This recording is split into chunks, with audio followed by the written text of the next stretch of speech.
Investor, educator, and author Robert Kiyosaki has changed millions of lives all over the world. His book, Rich Dad, Poor Dad, has been on the New York Times bestseller list for over 5 years. We all know that the gap between the haves and have-nots is growing, and Social Security and Medicare are in a financial mess. And just affording to live is getting expensive. So how does a person get ahead financially? The answer is raising your financial IQ and having your money work for you. Here's Robert Kiyosaki with Rich Dad's Guide to Wealth. Thank you. You're very kind, thank you.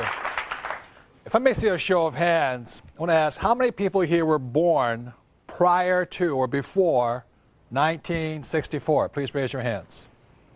Good, thank you. And how many were born after 1964? Please raise your hands.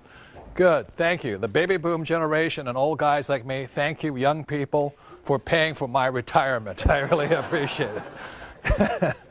How many people in this room realize that Social Security and Medicare are kind of in trouble? Good. How many people are not really going to count on it for you? Good, thank you. That's a wise decision. How many people realize that corporate pensions, such as those of General Motors and United Airlines, are in trouble also? Good, thank you. So I want to thank PBS, first of all, for having the courage to have me come on and present Rich Dad's Guide to Wealth, very simply because what you will find out, there are many people in the financial services industry that do not want me to tell you what I'm about to tell you tonight. So, please be aware of that. Also, I want to caution you this. If some of you, what I may say tonight may threaten or challenge some of your beliefs about money. I mean, how many were taught, to save money, for example? Good. Tonight you're going to find out why that's a bad idea. So that's what this program is going to shake some of you and all this, so stay tuned. I promise if you stay tuned, at minimum your financial IQ will go up, you may learn to take more control of your money, and possibly survive the financial hurricane that's going to start brewing in the year 2008, the first of approximately 75 million baby boomers begin to retire. And how many people realize those baby boomers may not have enough money to retire on? Good, and good. That's why I thank you young people, because it'll be up to you to take care of us. So, before I begin, I ask a question. How many of you have already read Rich Dad, Poor Dad? Thank you. Who has not yet read the book? Good, there's some of you. For those that haven't read the book, it's good to see some customers still out there and haven't read about my book. But anyway, for those that haven't read Rich Dad, Poor Dad, I'll give you a little bit of my background. Rich Dad, Poor Dad is a true story about my two dads. My real dad was the head of education for the state of Hawaii. Very smart, hardworking, great guy. He's a PhD, and he also ran for lieutenant governor of the state of Hawaii. So he's a great man. But I call him my poor dad very simply because even though he was a high-paid government official, no matter how much money he made, he was broke at the end of every month, and he ultimately died broke. So obviously money doesn't make you rich or poor. It's really education that does. And as you can tell, I'm fourth generation Japanese American, which means I don't speak Japanese, and I'm going to let you know that now. I barely speak English. My rich dad, on the other hand, was my best friend's father, and although he was a man who started with nothing, he ultimately became one of the richest men in Hawaii. So when you look at the white sands and the blue waters and the tall palm trees and the hula girls and the tall hotels right on Waikiki Beach, my rich dad's family owned some of the land under those hotels. So Rich Dad, Poor Dad, this book here, is a very simple, true story of what two fathers told two sons, my best friend and I, about the subject of money starting at the age of 9. And I believe one of the reasons the book has been so successful, it is written for 9-year-olds. And it's simple enough for everybody to understand high finance, or more importantly, why the rich are getting richer. So that's basically, my background. I grew up in Hawaii, I was educated in New York, and spent 6 years in the Marine Corps, went to Vietnam twice and all that. And then I came back and started my business career. So, next question is this. How many people have read this book, Prophecy? Good, see, there's fewer of you have read this book. And while Rich Dad, Poor Dad is a popular book, I think this is a more important book. And the reason I think Prophecy is more important, it's about a very important year. And that year was 1974. And 1974 was a year that the U.S. swung from socialism to capitalism. A very important reason for 1974, it was when a program called ERISA came out, and ERISA stands for Employee Retirement Income Security Act, and when the government's worried about your security, you know you're in trouble. But also it led to a thing called the 401k back in the 1980s. And this is a very big change in the history of our world right now. So Prophecy came out in 2002. It was not a very popular book because it was writing about the failure of these things called 401ks and pension plans and the crash of Wall Street.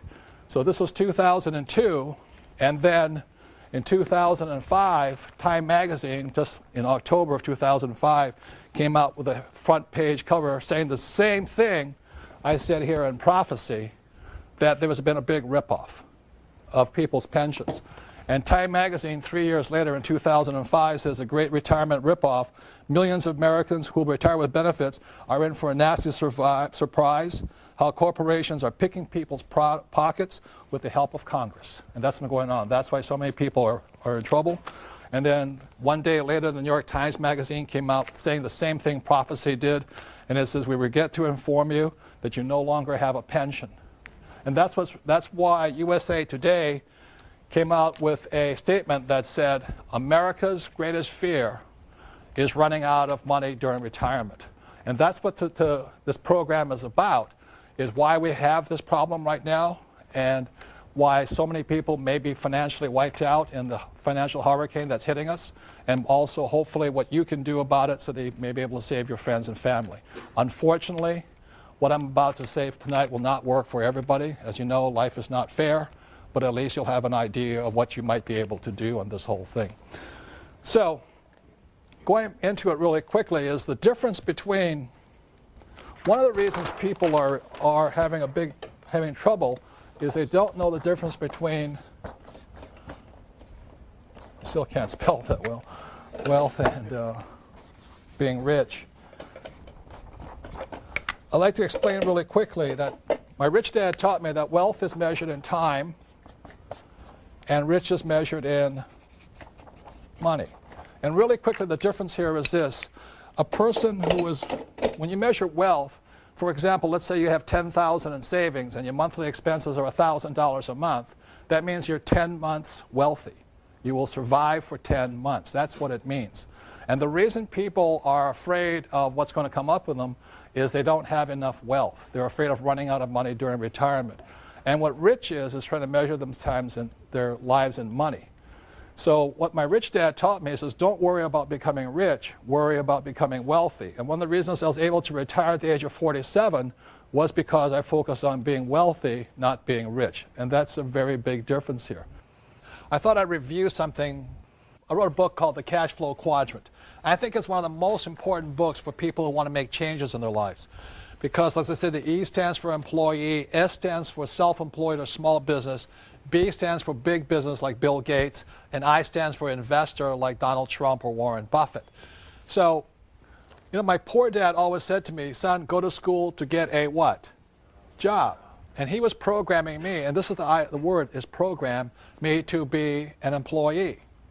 And, you know, when I talked to my mom, I said, you know, Dad, I don't want to be an employee. And my dad said, you must get a job. You must get a job. You got to have good education, good grades. Get your PhD. I went, oh, my goodness. And my mom says, don't argue with your dad. You know, if you want to be rich, go to school to become a doctor, you know, an S, specialist. And I said to my mom, there's only one problem, Mom. She says, what's that? Doctors are smart. She says, you have a good point there. You know, don't be a doctor. And I talked to my rich dad, and he says, you know, Robert, are you basically lazy and incompetent? I said, yeah. I said, good, you'll do well in business.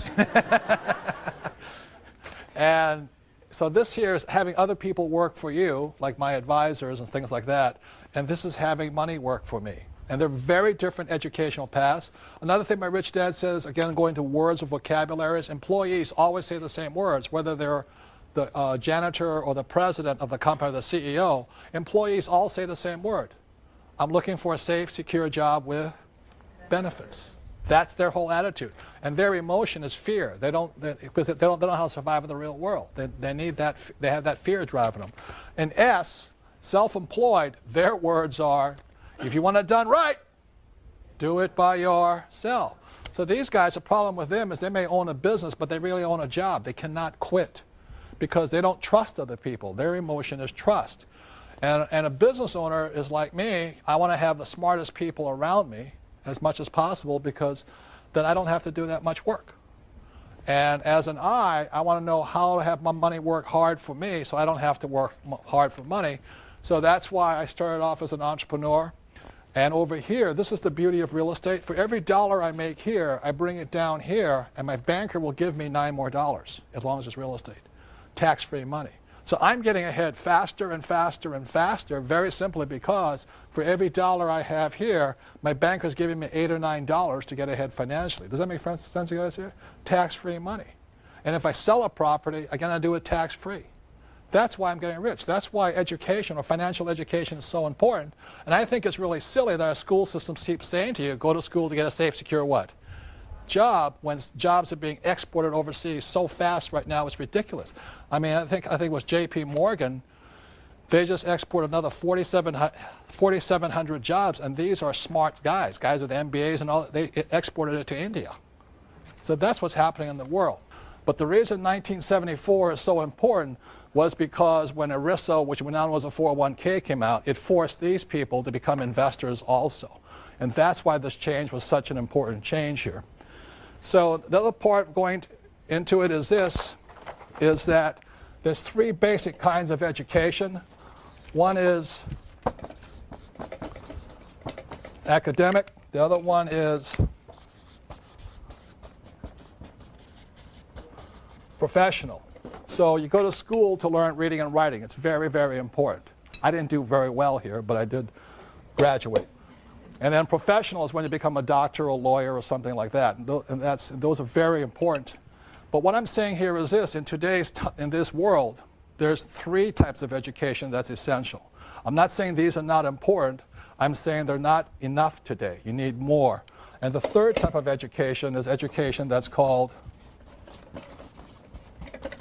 financial education. So what this program is about is not so much about these. I said these are very important, but so is this one right now. And I've never understood why our school systems don't teach us anything about money. You ever wonder that yourself? Why? Because rich or poor, smart or not so smart, we're all going to use money. And it's because our school systems don't teach us much about money. That's the reason so many people are having problems today financially. And so I'm not blaming Wall Street or people who are financial advisors. I'm blaming our education system for not keeping up with the changes in time. So what happens because we don't have much financial education at school, we actually learn it from our families. So what happens with poor people is, you can look on the screen over here on the plasma, the poor people tell their kids that the government's going to take care of you.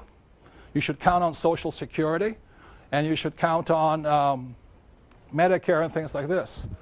What the middle class tells their kids is that they should have a good education, get a good high-paying job, a house, and a pension. What they are passive investors. A passive investor is somebody who turns their money over to somebody they hope and pray is an expert. The poor are non-investors. So the difference between a passive investor and an active investor, and what the rich teach their kids, what my rich dad taught me, was that I should be an entrepreneur like Bill Gates or Oprah, and I should be an active investor like Warren Buffett or Donald Trump and things like this. So in this program, what you'll be learning about is the difference between active investors and passive investors. A passive investor is a person always going around saying, I have $25,000, I have $25,000, what should I do with it? And the first thing I say, if I were you, I would keep your mouth shut, you know? Because if you go around telling people you have $25,000 and you're a moron, somebody will tell you what to do with that money, and they're going to tell you, give it to them. Does that make sense, you guys here? So that's what this program is about, is so that at least you can tell the difference between a good financial advisor and a bad one. Because if you don't know what you do with your money, somebody else does. So when we come back, I'll be teaching more about financial education and the secret words that can change your life. Thank you.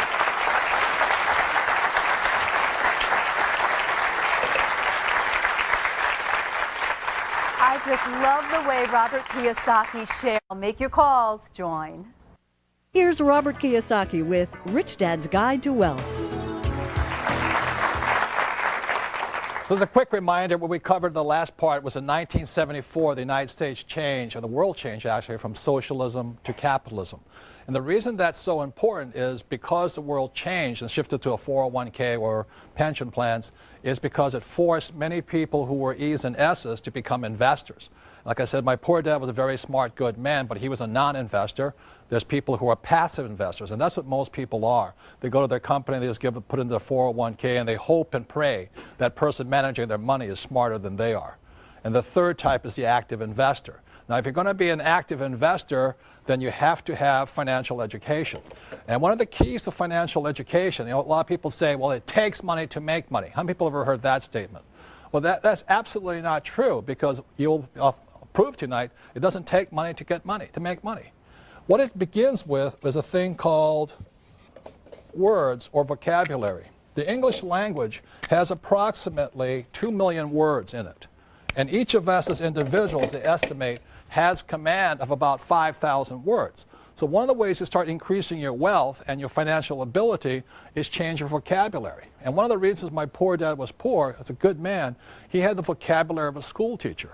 You know, he thought gerunds and prepositions were really important. But I've never made $1 off a gerund or a preposition yet that I know of, you know. I need the difference between EBITDA, PEs, ROIs, IRRs. That's what makes me rich. So just know that words make you rich, and I'm going to be going into right now the basis of financial education is words. And this here is a thing called the financial statement. As my rich dad often said to me, you know, this is your report card when you grow up. When you leave school, as my rich dad said, his banker has never, ever asked to see his report card yet. You know, a banker never said, say, Robert, can you tell me what college you went to? Are you an A student? Are you a B student? They never ask that. If you're a professional investor, they will ask you for something called a financial statement. If you're a non-investor or a passive investor, like a 401k, they'll ask you for a credit report. So to begin becoming rich, is you must have one of these. I mean, it's a must. These people have credit reports. These people have financial statements. There's very, very big differences here. So let's begin with words here. And one of the biggest words that people have mistaken on the wrong definition for are these words here, assets and liabilities. How many people have ever heard people say, my house is an asset? Good. That's using the wrong definition. That's the problem. So I'll give you the definition my rich dad gave me. You won't find this in the regular dictionary because it's a very simple definition, because this is the guide to wealth. A definition of an asset is something that puts money in your pocket whether you work or not. That's very simply it. Okay? So when you look at this financial statement, this is income statement and balance sheet, and there's one more form that I'm not an accountant, but basic accountancy requires. It's called the statement of cash flow. And what that shows you here is this. Assets are putting money in your pocket. So for example, I have a house, and every month, let's say I collect $100 from after paying all my expenses, the house is an asset. But if the house goes unrented, and every month is now costing me money, that same house is a what? Liability. So this is the cash flow pattern of a liability. So when a person says their house is an asset, I then ask them, I say, is that house putting money in your pocket? They say, oh, no, but it's gone up in value. That shows lack of financial intelligence or financial IQ, okay? I'm not saying don't buy a big house. I'm not saying any of that stuff. I'm just saying don't call a liability a what? Asset. And that's the problem, is using the wrong word for the wrong thing here. Or I could have a car. If I use a car as a taxi and every month it put $1,000 in my pocket, it's an asset. But I have my BMW here and it's costing me $1,000 a month, it's a liability. So that's very simply it. So don't call asset or liabilities assets, and that's where people get in trouble.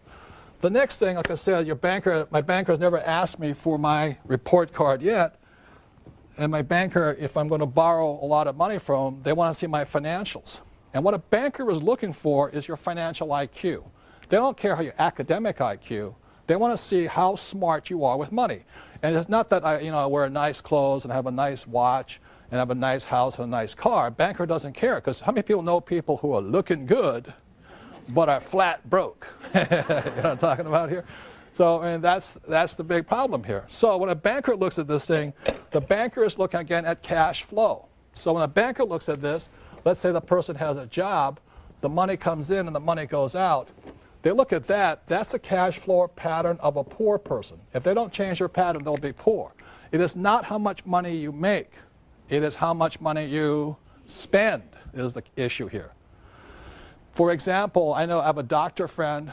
He makes about $400,000 a year. He's very proud. He has no debts. He's one of those people that think that debt's bad, and that's really moronic. But anyway, but he makes $400,000 and he spends $400,000. So even though he makes a lot of money, he has a cash flow pattern of a what? Poor person. What the middle class generally tend to do is the first thing they want to do is have a big house, and they have a thing called a mortgage. And the different definition of mortgage comes from the French word mortier, which means death. That's what it means, So what happens, they have a mortgage, got the nice BMW or Mercedes, so they're looking good, but going broke, So when a banker, they come in with their nice suits and all this, the banker looks at it and goes, I can see your cash flow pattern is this. And this is the cash flow pattern of the middle class. It's working hard and going broke. They never get ahead. They buy big houses, they do home equity loans, and they think they're Donald Trump with real estate investors. All they got is a big house they're in debt to. A lot of people use their house as an ATM machine. Every time it goes up in value, they borrow the money out. That is really a loser's point of view there. I mean, that's not, the bankers love you because you're greatly in debt, but that's not a way to get ahead. And this is the cash flow pattern of a rich person. They have assets here. And so generally what it is they have a business, they have real estate, and they may have dividends from stocks and bonds and stuff like that, or interest. So those are assets. So oftentimes I ask people, think about it this way. If you stop working today, let's say you're married, you have a spouse, if you stop working today, how much money keeps coming in your pocket? And how much money keeps going out? All the things that are taking money out of your pocket are what? Liabilities. And anything putting money in your pocket is an asset. So the reason my wife and I could retire is very simply we have money going like this. This means we're wealthy. We don't have much in savings and all that, but every month it's hundreds of thousands of dollars going like this. And that's how you get wealthy. Just have assets that produce money every single month. When I did this program in Singapore, I asked people to raise their hand and say, would you mind telling me some of the assets you have? This woman raised her hand. She says, yes. She says, my best asset is my husband. And I said, ma'am, I'm talking about non-human, inanimate objects. She says, that's him. But he makes lots of money for me. I'm not talking about human beings. Slavery has been abolished for a while here and all this. So a better sense between assets versus liabilities, the cash flow pattern, and that's why bankers do not ask you for your what? Report card. They want to see your financial statement. If you have a good financial IQ, they'll give you lots of money. If you have a bad financial IQ, they'll give you a credit card or a home equity loan. That's the difference here. And years ago, I went to Sunday school. I'm not a Bible scholar. I'm not pushing religion on anybody. But I remember the story of the rich man. I think he had 3 sons or something like this. And he gave one son X amount of dollars, the second son X amount of talents, he called them, and then the third son talents. And the first son blew it, got rid of all his money. And he said, okay. The second son came in and said, what you did with the money? And the son said, I buried it. And then the third son multiplied it. Came back with, gave him $1,000, came back with $5,000.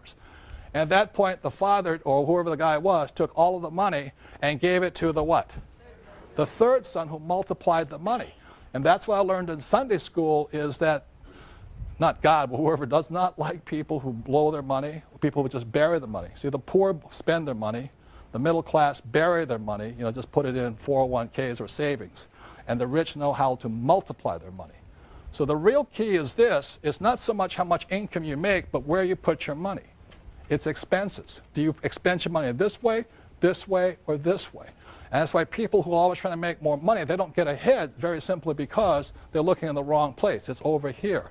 It's what do you spend your time and money on? And that's why I thank you guys for being here tonight, and those of you at home supporting public television and your education. You're spending time and hopefully some money to support your education and a great cause here. And that's really important, is how you spend your time and your money. That makes a difference. And then the third thing is this, is just to cover this thing why your house is not an asset, is when your banker says your house is an asset, your banker's not lying to you. This will explain it better, because to understand this, if you have a mortgage on a balance sheet, it must balance. So if a mortgage is your liability, it has to balance. So your same mortgage is your bank's asset. That's the difference. So that's why your banker says your house is an asset. And not saying it's not lying to you, it's just saying it's not whose asset it is. It's their asset, you know. And the way you know that, again, is assets put money in your pockets and liabilities what? Take money from your pocket. So when you look at this, money comes in, money goes out, goes in here, and comes back here.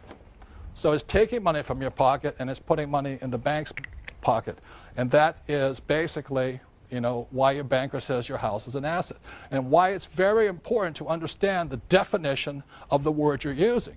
Don't just use a word, because if you keep saying your house is an asset when it's a liability, or you say your car is an asset when it's really a liability, and your vacation to Hawaii is an asset versus a liability, or your home equity loan is an asset, you're not going to make it. Does that make sense, you guys here? But what most people tell you is this. Repeat after me. Work hard, save money, get out of debt, invest for the long term, and diversify. How many people heard this? Okay? And the reason I bring this up here is that because around 1996, I was watching this very famous morning show, you know, that was broadcast all across the nation, and they had these nice, handsome, you know, couple who were the host and hostess, and they come and say, and today we have the financial expert of all times, and he's going to give us the financial advice for the new year. This is like 1996 or whatever it was, you know. And welcome so-and-so, and they clap, you know, and out comes a financial expert, and he goes, hi, everybody. What I recommend for this year, 1997, is work hard, save money, get out of debt. I can't even do it straight. Invest for the long term and diversify. And the host go, oh, that is so brilliant. Oh, thank you for your infinite wisdom on this. On financial, we thank you. The next year, they invite them back, same thing. And for the new year, I recommend you guys, what? Work hard, save money, get out of debt, invest for the long term, and diversify. And the host goes, oh, I can't believe, what a genius, what a financial genius. Give him a hand, I can't believe it. Every year, same guy, same message, same advice. They think it's brilliant. Then after 2000, the stock market started to crash. And they bring the same expert on, and he comes on, and what does he say? What I recommend is work hard, save money, get out of debt, invest for the long term, and diversify. And the market kept crashing. And he kept giving the same advice. And this is what I want to say about that advice. Between the year 2000 and 2004, millions of small investors lost an estimated $7 to $9 trillion. At the same time, Wall Street paid some of its biggest bonuses out. And this is the advice they were giving people here. I want to say to you, this advice used to work. It doesn't work today. I'm not saying it's bad advice. I'm just saying it used to work. After 1974, it started to change. And what I'm going to be going into is how that change came about and why people are getting in trouble following this advice, especially this one here. Because you're going to find out the most risky of all investments are savings, stocks, bonds, and mutual funds. They are the riskiest of all investments. But most people think they're safe. And that's what you'll find out, and that's why I thank public television for allowing me to say what I'm going to say, because there's many people, as I said, in organizations who do not want me to tell you what I'm about to tell you, and all the little people they hire who are financial experts, but they're not really financial experts. Do you realize most of financial experts are not I's, they're really E's and S's. They're salespeople. And I'll be going into some of those differences, okay? So I know I'm an investor very simply because I live by my income on my investments. I don't live by my commissions. And there's a very big difference there. So going into it, the reason work hard is obsolete advice is because in 1943, the U.S. government punished anybody who was an employee. After 1943 was a thing called the Current Tax Payment Act. At that point, anybody who was an employee, the government got paid first. How many of you ever opened up your paycheck and gone, what happened to my money? That was 1943. So the problem with being an employee and working hard is the more you work and the more money you make, you go up in tax brackets. So you don't get ahead. These guys here are taxed heavily. These guys have all the tax loopholes. That's why I can make a lot of money and pay zero taxes legally. The difference is I'm on this side here, but our school system teaches us to be this side. In 1986, they passed the 86 Tax Reform Act, and they taxed all doctors, lawyers, all the A students. They nailed them. And so, well, the attorneys I don't mind, but anyway. But what happened here is this, is that guys like me, the C students, we can make more money and pay less taxes than the A students, which proves there's a God somewhere. The next thing is save money. The reason save money is an obsolete idea is because in 1971, a man named President Nixon took us off what's called the gold standard or the Bretton Woods Agreement. And at that point, what happened in 1971, money turned into a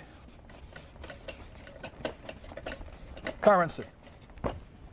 So what you started to save after 1971 was not money but a currency. And the problem with a currency is the government can print it faster than you can save it. And the other thing about this, if you understand economics, especially Keynesian economics, is that when you look at a dollar, a currency, let's say this is $1 and this is 40 years here, a currency is designed to go down to 5 cents over 40 years. A currency is designed to lose money so the government can keep running up debt.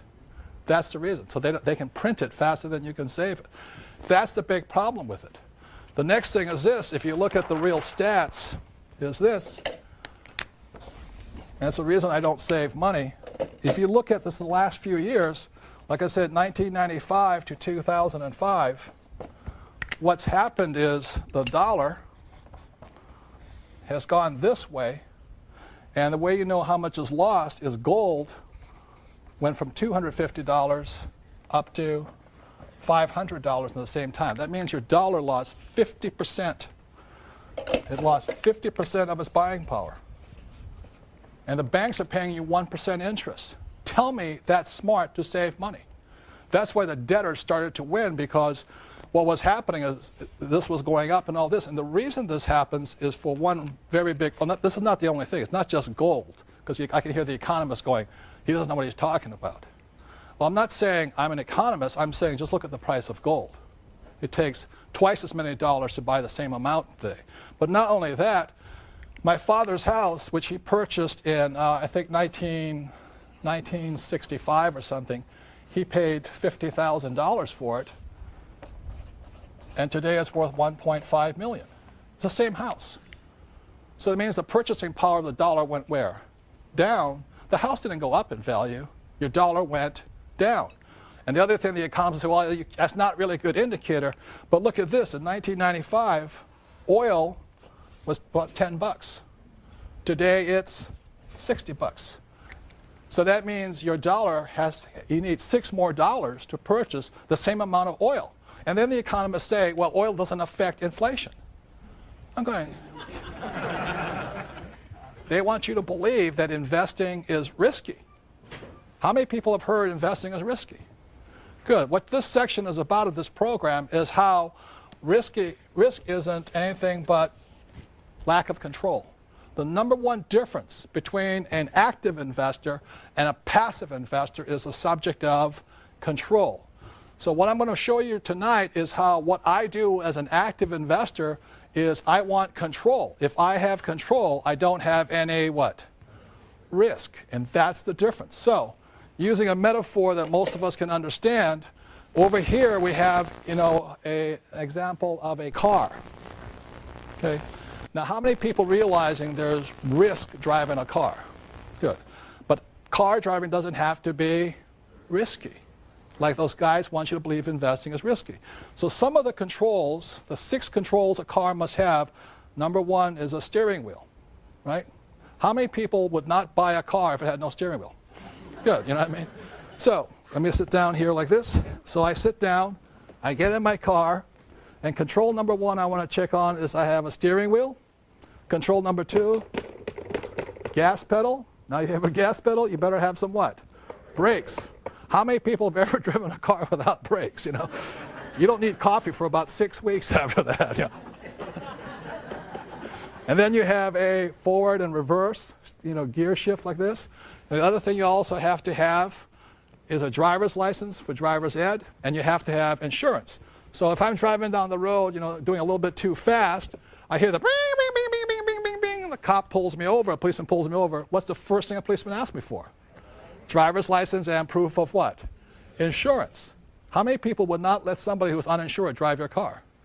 How many people would not let somebody who had no driver's ed drive your car? You know what I mean? That's stupid. But that's what investors are doing. They're actually investing in savings, stocks, bonds, mutual funds with no control. And what happens, that's like going like this.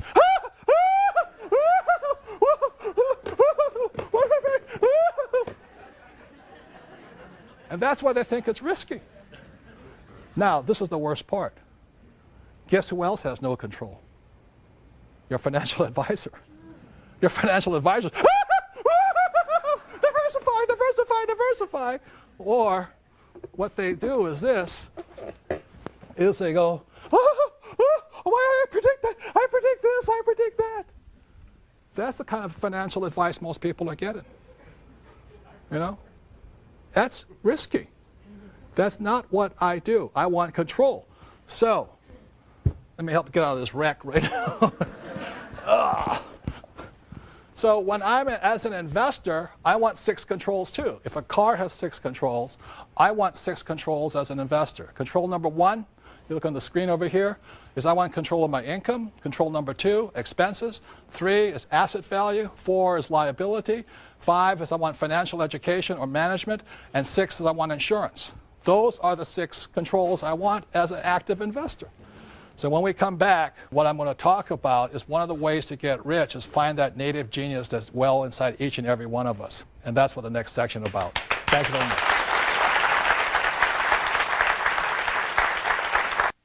Here's Robert Kiyosaki with Rich Dad's Guide to Wealth.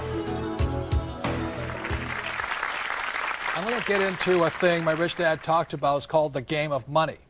And the reason we say it as a game is very simply because of this. And some of you may not be sports fans, but I love sports. In football, a game is consistent of 4 quarters. And so my rich dad said life is also, your financial life is in 4 quarters also. So if we can have it up here on the prompter, on the plasma, the game of money, we have a thing called the pregame show. Okay, and the next thing is we go into the first quarter. So age 25 is generally when most of us kind of get out of school and we sort of figure out what we're going to do. So age 25 to 35 is the first quarter. And the way we come up with this is 10 years is because our working life is generally 40 years long, 25 to 65, right? So the first quarter is 25 to 35. Then what happens, second quarter is 35 to 45. Got it? Things like this. And by then, you should be married, or if you want to be married, your career should be taking off, and you have a house, and a little bit in debt, and all this stuff. And then we go into halftime, And at that point, sometimes in our lives, it's called midlife crisis, We say, oh my goodness, I'm not getting ahead, I'm not getting promoted, I'm not getting ahead, and a panic sets in. And then we go into the third quarter, which is 45 to 55, okay? And then ages 55 to 65 is the fourth quarter. And if you haven't acquired enough wealth, like I talked about, that's between wealth and being rich. Wealth is very simply measured in time. So we have recurring income coming in for as long as you live here. So if you don't have enough recurring income from wealth, you go into what's called overtime. And overtime means that you may be on Social Security, or as my Japanese friend say it, Social Security, because it's so. Is that if you haven't quite got it yet, overtime means, would you like that supersized? Would you like a giant-sized Coca-Cola with it or stuff like this? And then you go into what's called out of time. And I think this is why people are terrified right now of running out of money during retirement, because when you're out of time, that oftentimes your body gives up and all this.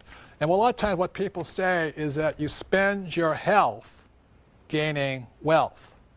And in the last few years of your life, you spend your wealth trying to hang on to your health. And they say so many people, their fortunes get wiped out in the last 2 years of their lives if they don't have enough.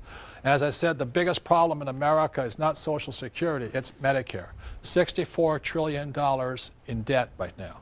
So that's why I said I thank all of you who were born, after 1964, because you're going to be paying for all the old guys who are out of time, especially right now. Pre-game show, Paris Hilton was born, I think, with $300 million net worth. She won the game before she was born, How many people wish you were, born rich or all that kind of stuff? I always did, but I wasn't. So there are certain people who were born with a silver spoon in the mouth, and they were so fortunate. I wasn't. My wife, Kim, won her game in the first quarter of her life. She was about 35 years old when she retired. She had acquired enough wealth, enough passive income, that she never had to work again. So she won the game first quarter, and I was 47, so I won it just in the second quarter of my life. That meant I never had to work again. Not that I was rich, but I was wealthy. I had money coming in every month from my investments that I never had to work again. So then I took 2 years off, suffered my midlife crisis, and then came back. And when I was 50 years old, I wrote a book called Rich Dad, Poor Dad. And the thing took off and a whole new career opened up. And now I'm in the fourth quarter of my life, and thank God I don't have to worry about going into overtime or out of time. Because acquiring wealth is just fun for me. I love investing. It's not frightening. It's control. I have all that. Does that make sense, you guys here? It's just fun. So my question is to you right now is, what quarter are you in? How many people are in the first quarter? Okay. How many people second quarter? How many people third quarter? Fourth quarter? Nobody's raising their hand on that one. A couple of you. And I won't ask about overtime and out of time, but the question is this. Sometime, like it or not, every single one of us needs to win the game. Regardless of who you are, we need to win the game. If we don't, we go into this part over here. So with that, I want to bring up my sweetheart, my darling, my best friend. It's almost 20 years of marriage right now, and that's my sweetheart, Kim.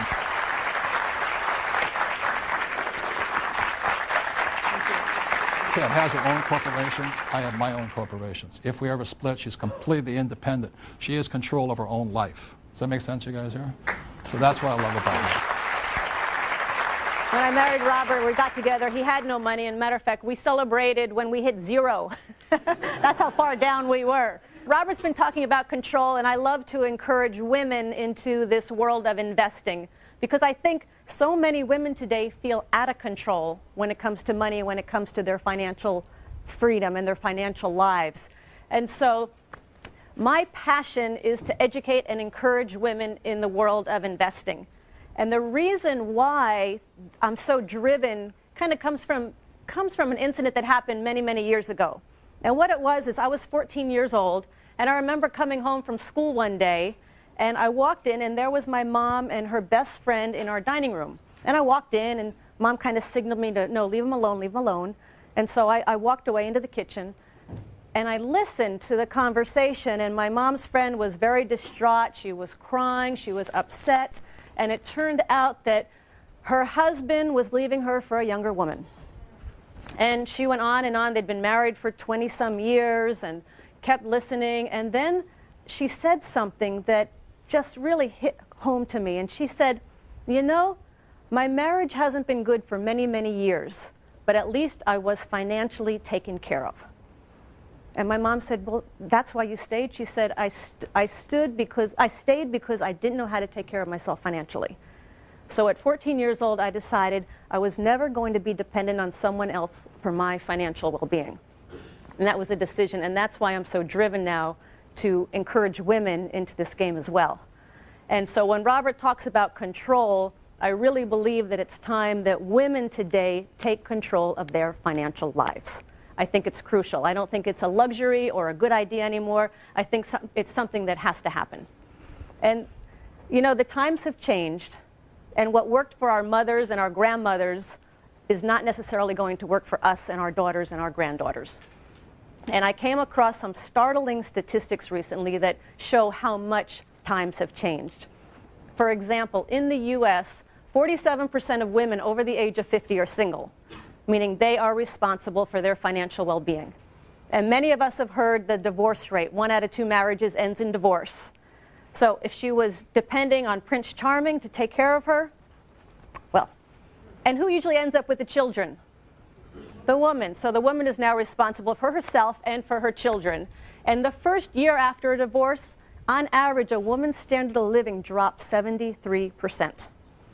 And for any of you that are concerned about your mothers or your grandmothers, of the elderly living in poverty, 3 out of 4 are women.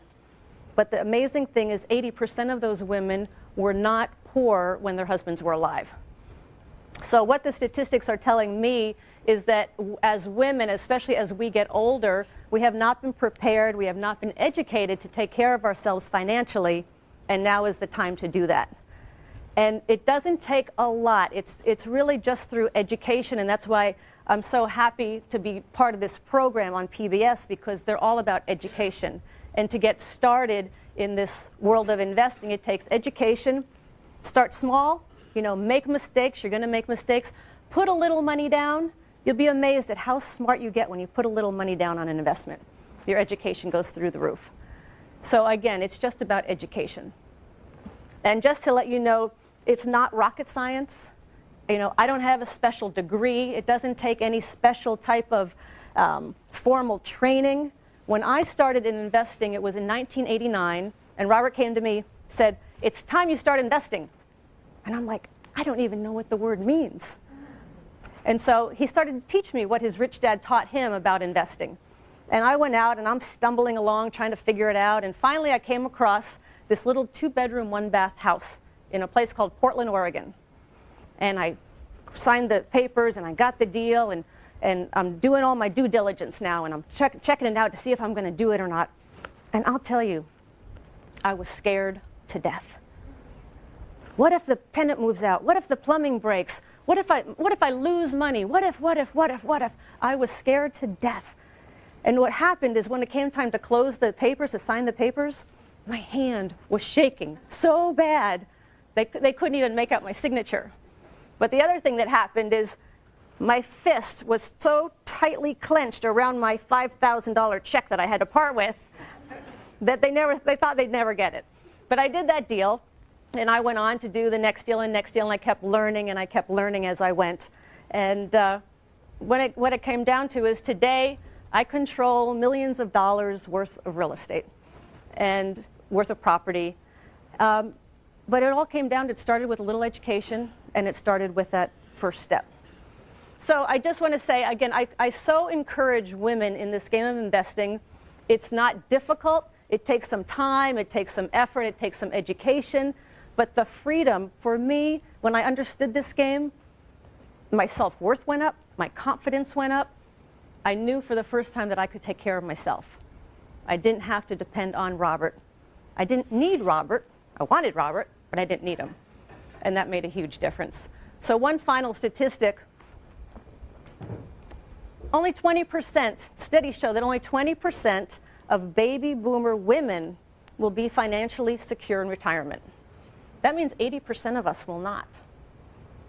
So again, I thank you for being at this PBS show, because by being here, you're getting yourself educated, and all it takes is education and some action, and you can be easily be part of that 20% who's secure and in control. Thank you.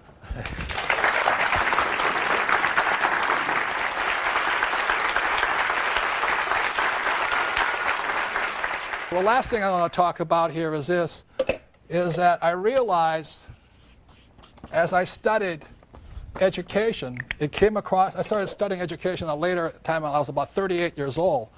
And I realized that each and every one of us was a genius, except in school. There are certain people, like I had a classmate who was considered a genius in school. This guy could do quantum physics and all that when he was in kindergarten. The trouble is he couldn't tie his shoelaces. How many people knew people like that? They're absolute, and they are geniuses in school, but in the real world, they're incompetent. This guy didn't know his left hand from his right hand. We used to play baseball, and I said, how can he be a genius? He doesn't know. He could never figure out what the glove went in his left hand or his right hand. but he was a genius. You know, I said, how can he be a genius? He can't pitch, can't bat, you know, it's like this. So I started to realize that genius, that every one of us had it. And what genius stands for is this here.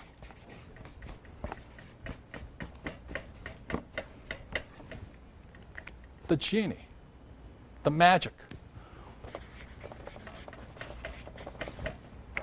And so what I say to this is this. You know, God created every animal on earth, every species, to have a special advantage. For instance, birds can fly, cheetahs run fast, and cockroaches, you can't kill them. You know? So if animals have special advantages, so does each and every one of us. For example, Tiger Woods is a genius in the environment called the golf course. Tiger Woods would not be a genius as a jockey. He's just too big. I would definitely not be a jockey, you know what I mean, like this? And you look at Mick Jagger. He went to school to be an accountant, but he became a billionaire as a Rolling Stone. The thing I want to leave you with tonight, ladies and gentlemen, is have the courage to find that environment, like Tiger Woods on the golf course, Mick Jagger as a Rolling Stone, Oprah in front of television. Find that spot where your genius comes out. That's what intelligence is. My genius was crushed in school. I was labeled stupid and dyslexic and no attention and jumping around all the time. My genius did not come out in the corporate world. I do not like being told what to do and kissing you-know-what to get the corporate ladder. I do not do that stuff well. I do well on the streets. Does that make sense, you guys here? That's where my genius came out. And the other thing is that I flunked out of school twice because I could not write. And I do not read that well yet. But only, you know, no, it's true. I flunked when I was 15 and I flunked out when I was 17. And today I have one of the top 3 books in the history of the New York Times. I've been on the New York Times bestseller list for over 5 years now. Only 2 books have beat me. One of them is The Joy of Sex. That might take a while to beat. So when I flunked out of school, you know, and now I have a New York Times bestseller for 5 years, I'm still a lousy writer. People say, you can't write. I say, you sound like my English teacher. You know, I did graduate. I have a Bachelor of Science degree and all that. I went to a very prestigious school here in New York. But the point here is this, you have to find where your genius comes out. That makes sense, you guys here? And after I flunked out of school and then this book I was scarred for the longest time. I really thought I was stupid. It pained me. Here's my father, the superintendent of education, and his son's a moron. You know what I mean? It's all this. So what I'm thinking about, if those school teachers are still alive, I'm going to look them up on 1-800-SEARCH or something. I'm going to find their names. I'm going to mail them a copy of my book, page by page, say, here it is. But the point here is this. I didn't find what I was good at until I had the courage to find the environment where my genius came out. Does that make sense, you guys here? And I ask you to do that. Intelligence is don't do as you're told. Go where you know your genius can come out. It's not easy. Tiger Woods practices like a wild man to get his genius to come out. I practice I write like crazy. I'm not a good writer. Does that make sense, you guys here? It's not easy. If you think it's easy, this is not it. But you and every one of you at home, you need to find, or I recommend finding where your genius lies. What environment do you come the best in? Because if you look at this picture over here of this young boy, I think this is really it. That's really what it is. Every child is born with a genius. I did not know when I was 9 years old playing Monopoly that I was seeing the future. When I played Monopoly, I saw that I could become a rich man. Whereas my poor dad kept saying, go back to school. So I'd like to leave you with this. Have the courage to find that environment. The magic lamp is your environment. Tiger Woods, golf course. Mick Jagger, Rolling Stone. Oprah, television. Have the courage to find that environment where you rub the magic lamp and your genius comes out. The most important thing is do what you know God gave you the best genius for. Thank you very much. I appreciate it.